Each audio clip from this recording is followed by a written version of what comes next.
Ayun ay mga kaligwas, good morning. Alas 9 na ng umaga. Kumusta sa inyo? Bago tayo makarating dito sa ating pupuntahan, pasok muna natin yung ating mahiwagang intro.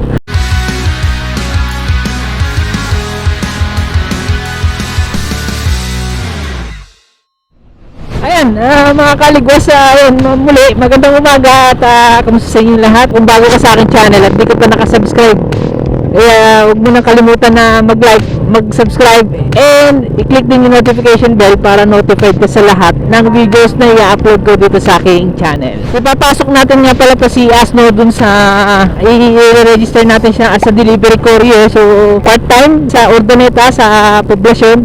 Actually, hindi ko alam eksakto yung address, pero ilalagay ko na rin dito sa screen para yun, kung taga Pangasinan kayo, kung gusto niyo may extra pang pagkakitaan, puntahan niyo na lang din si Lalamove sa Urdaneta. Actually, malapit lang yan sa may bagsakan ng gulay. Ilalagay ko na rin yung info, yung Facebook page nila. Gusto niyo mag-apply, Lalamove Urdaneta Hub. Kung taga Pangasinan lang kayo, kung gusto niyo mag-apply. Actually, nakatapos na nga pala ako ng training sa online nila. Nakapag-training din, nakapag-submit na rin ako ng mga requirements. Speaking of requirements, requirements ng YouTube. Oo nga pala.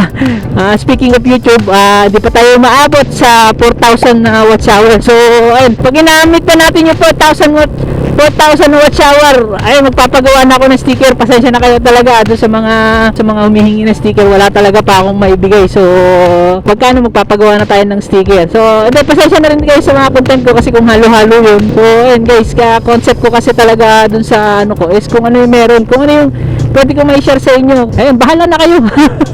Bahala na rin kayo yung mga kailangan nyo doon sa mga video. So, yun lang yung ano ko, yun lang yung about doon sa content ko. Kaya nga doon sa hashtag ko kung ano meron. Ayan. Kailangan natin matuto talaga na yung kung ano yung meron diyan na mapapakinabangan natin. So, ayun, yun yung may share ko sa inyo talaga. Requirements, barangay clearance, police clearance, NBI clearance, yun, kahit alin doon yung available sa inyo. Lisensya pala yun ang kailangan. Tapos photo ng vehicle ninyo, naka-side. Ito na lang din yung format kung paano kukuhanan. Maganda na pumunta rin kayo sa mga Lalamove office, and katulad dito sa Urdaneta. Actually ngayong araw din na to, pinagre-report na rin ako dun sa Lalamove. Part-time yun. Sayang naman kasi mga kaligwas kasi wala kasing masyado pa yatang Lalamove dito. Darating din yung time, dadami din yan. Sana makatulong tong video na to na sa inyong lahat kung gusto nyo mag-apply ng Lalamove. Lalo na yung sa may mga bagong motor, tsaka yung may mga motor na nakatengal lang sa bahay, i-apply nyo. Sayang din sayang din. Kung wala naman kayo masyadong pinagkakakitaan sa inyo. O nga pala, isa pa pala, ayan, pagka hindi sa inyo yung motor, at nabili nyo second hand, ayan, kailangan ng copy na deed of sale. And then kung ipapagamit sa inyo, kailangan ng LOA o yung letter of authorization para dun sa igagamitin yung motor kung hindi nakapangalan sa inyo. Tapos, ayan, isang solo picture na kitang-kita ang ating pagmumuka. Ayan, yun, isa pa sa mga requirements. Ay, nasaan na ba ako? Ay, kala ko naligaw na ako eh. Naputol tayo. Ayun yung mga requirements ni Lalamove. Pero ipapaskil natin dito, ilalagay pa rin natin sa screen kung ano pa yung mga kailangan ni Lalamove. Then, meron nga pala silang uniform tsaka yung box. Nasa pagbundle yata 1,200. Pwede rin naman partial. Pwede yung bibili nyo lang yung jacket o yung box lang. So, nakadepende sa inyo kung alin dun yung gusto nyong bilhin muna. Magkano nga pala, una sa lahat, magkano nga pala yung kitaan nga pala kay Lalamove pagdating dito sa probinsya? Sa pa yun sa i-discuss ko sa inyo, sasabay ko na rin dito para isahan na lang. Isang content na lang tayo, lahat-lahat.